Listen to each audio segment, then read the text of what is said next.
লাউ শাক তুলে নিলাম মুরগির জন্য, মুরগির খাবার বানাবো, এই জন্য লাউ শাক তুলে নিলাম।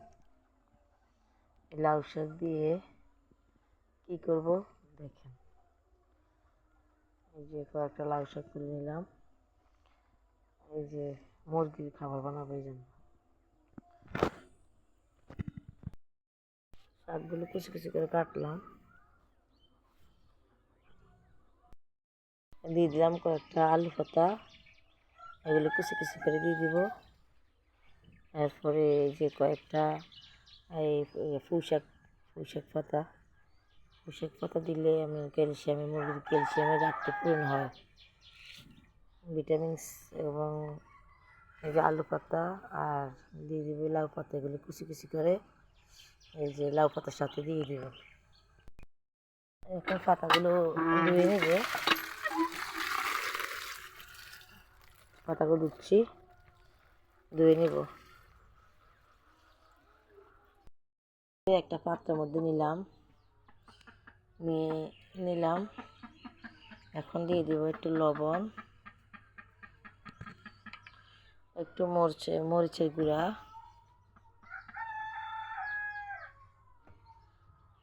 একটু হলুদের গুঁড়া,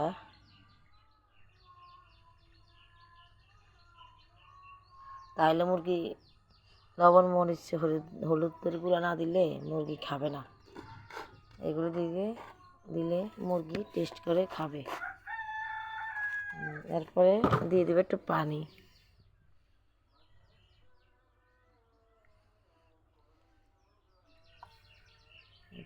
দিয়ে দিলাম।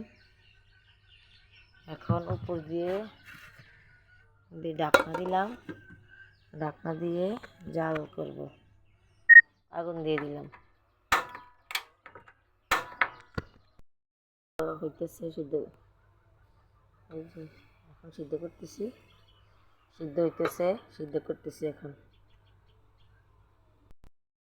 এই যে কিছু ভাত দিয়ে দিবে সাথে, এই যে সিদ্ধ হইতেছে শাক, কিছু ভাত দিয়ে দিলাম।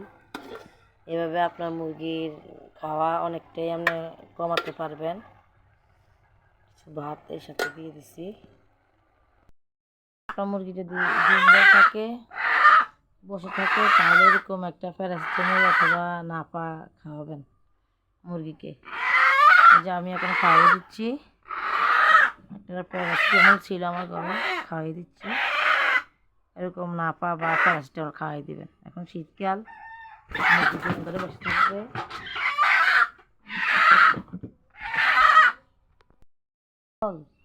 অথবা নাপা ট্যাবলেট থাকলেও চলবে, নাপা খাওয়ালেও হবে। খাইয়ে দিবেন মুরগিকে, খাইয়ে দিবেন। ইনশাল্লাহ মুরগির জ্বর থাকলে শরীরে ঝিমঝিম করলে সেরে যাবে। মুরগিগুলো খেতে দিয়ে দিব, দেখবেন কীভাবে খায়।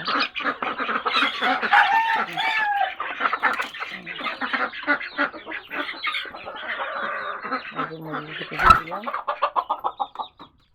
মুরগি খেতেছে। এইভাবে আপনারা মুরগির খাবার বাঁচাতে পারবেন, এইভাবে মুরগিকে খাবার বাঁচাতে পারবেন ইনশাল্লাহ। আজকের মতো এখানেই শেষ করলাম, আমাদের ভিডিওটা শেষ করলাম।